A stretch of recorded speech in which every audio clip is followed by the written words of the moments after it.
besoin de toi, maître. Heureuse est la mère qui t'a porté et allaitée. Heureux plutôt ceux qui écoutent la parole de Dieu et qui l'observent.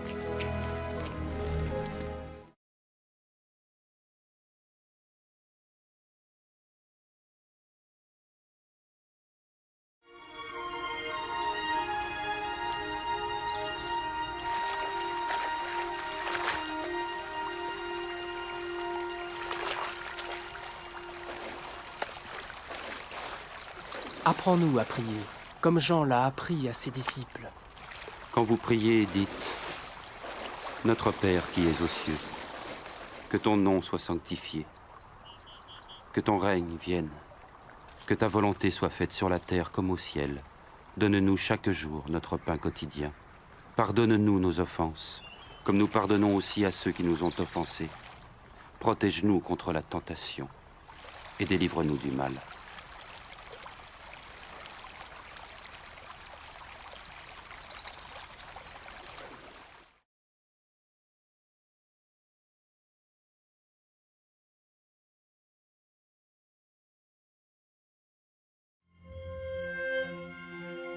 Dans les Saintes Écritures, Dieu déclare que le Messie viendrait pour être le sauveur du monde. La vie de Jésus prouve qu'il est bien celui dont les prophètes avaient parlé. Ésaïe a prophétisé que la Vierge deviendrait enceinte et qu'elle enfanterait un fils. Des siècles plus tard, la naissance de Jésus accomplissait cette prophétie.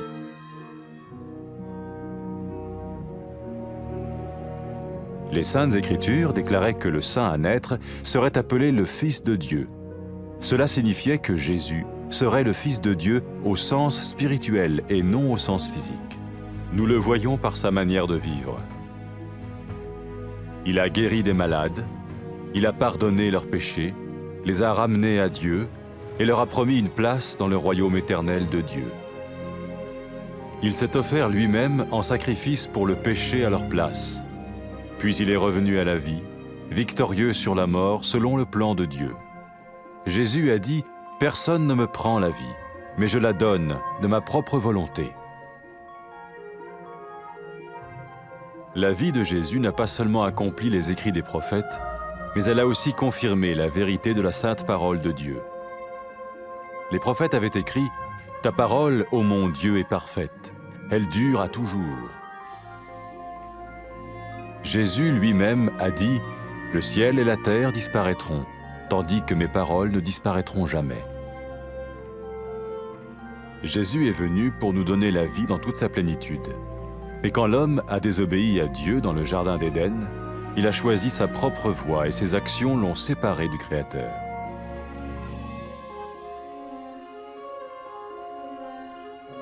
Les Saintes Écritures déclarent que tous ont péché et que le salaire que paye le péché, c'est la mort. Il s'agit de la mort spirituelle, éternelle séparation d'avec Dieu. Mais tout comme Dieu a donné un bélier pour qu'il meure à la place du fils d'Abraham, ainsi il a envoyé Jésus, le Messie, mourir à notre place. Sa vie, sa mort et sa résurrection restaurent la relation entre Dieu et tous ceux qui mettent leur confiance en lui.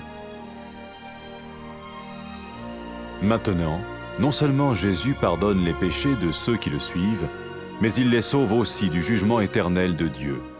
Ils sont sûrs d'aller au paradis et de vivre avec lui pour toujours. C'est cette vie et cette liberté de la culpabilité et du pouvoir du péché que Jésus offre à chacun aujourd'hui. Cela ne veut pas dire suivre une religion, mais choisir d'avoir foi en Jésus qui dit « Je me tiens à la porte et je frappe. Si quelqu'un entend ma voix et ouvre la porte, j'entrerai chez lui. » Cela veut dire se tourner vers Dieu et croire que Jésus vient dans nos vies pardonner nos péchés et nous rendre tels qu'il veut que nous soyons. Il ne suffit pas d'approuver intellectuellement ce qu'il dit, ni de vivre une expérience émotionnelle. Nous le recevons par grâce, au moyen de la foi, par un acte de notre volonté. Lorsque quelqu'un est prêt à suivre Jésus le Messie, il peut lui parler par une simple prière. Peut-être êtes-vous prêt maintenant à ouvrir votre vie à Dieu. Si oui, vous pouvez vous joindre à la prière suivante, silencieusement. dans votre cœur. Seigneur Jésus, j'ai besoin de toi. Merci d'être mort sur la croix pour mes péchés.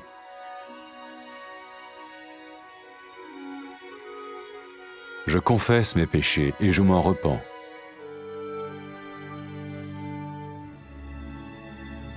Je t'ouvre la porte de ma vie et je te reçois comme mon Sauveur et Seigneur.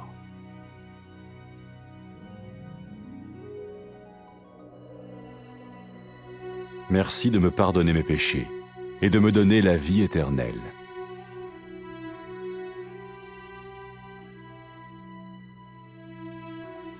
Fais de moi le genre de personne que tu veux que je sois.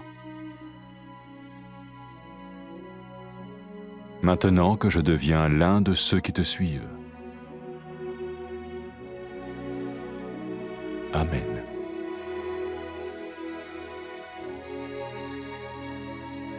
Jésus a dit à propos de ses disciples, « Mes brebis écoutent ma voix, je les connais et elles me suivent. » Pour expérimenter la vie en abondance promise par Jésus, ceux qui le suivent parlent à Dieu chaque jour dans la prière et lisent ou écoutent sa parole. Ils parlent de lui à d'autres personnes et rencontrent régulièrement ceux qui l'aiment et le suivent. N'oubliez pas sa merveilleuse promesse. Tout pouvoir m'a été donné dans le ciel et sur la terre.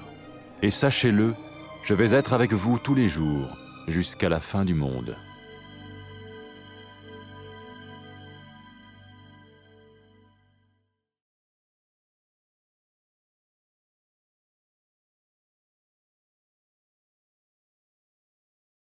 İhtiyacımız var yara. Xoş o arvadın halına ki sənə ana olub. Xoş o adamların halına ki tarının sözünü eşidib itaat edirlər.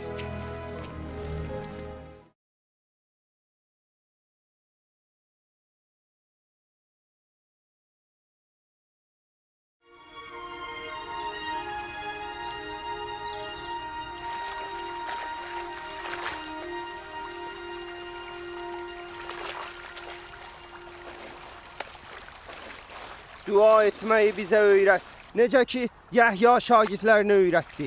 Dua edəndə belə deyil. Ey göylərdə olan atamız, adın müqəddəs olsun. Səltənətin gəlsin. Sənin iradən göydə olduğu kimi yerdə də olsun. Gündəlik çörəyimizi bizə hər gün ver və günahlarımızı bizə bağışla. Çünki biz də bizə günah edənləri bağışlayırıq. Bizi vəsvəsəyə salma, lakin şərdən qurtar.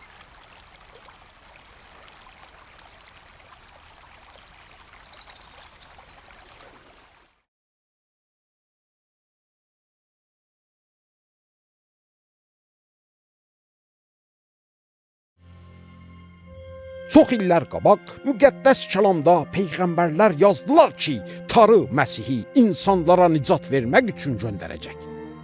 İsa'nın həyatı aydınca göstərir ki, o elə həmən vədəsi verilmiş qurtarıcıdır. Eşaya adlı bir peyğəmbər belə yazıb, bakirə, hamilə olub bir oğul doğacaq. Və elə də oldu, Tarı öz qüvvəti ilə bakirə olan Məryəmi hamilə etdi və o İsa'nı doğurdu. Necə ki, müqəddəs kəlamda da yazılmışdı. Bu möcüzə Tarının əlaməti idi ki, bu uşaq Moud olan Məsihdir. Həmən o ki, Tarı onu öz oğlu çağırır. O zaman ki, insanlar İsa'nı gördülər, Tarının təbiət və qüdrətini görmüş oldular.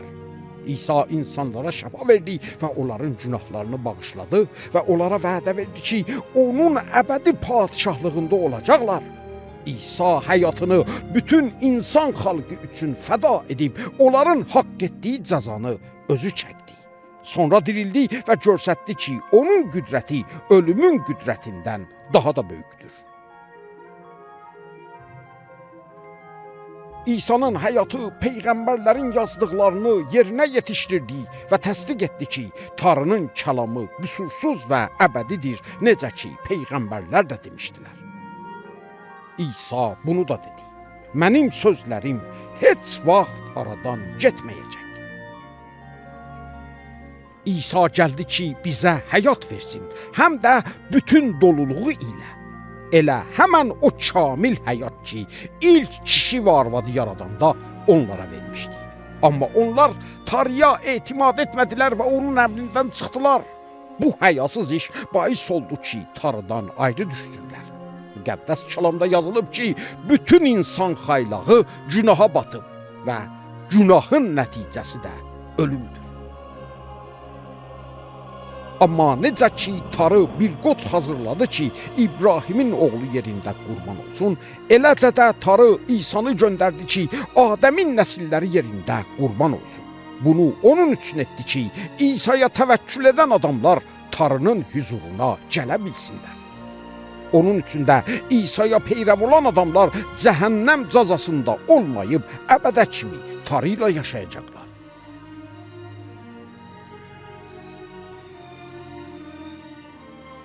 Ölümdən dirildikdən sonra İsa peyrəvlərinə dedi, bütün millətlərə elan olunacaq ki, Tanrı mənim adımda tövbə edən bütün insanların günahını bağışlayır.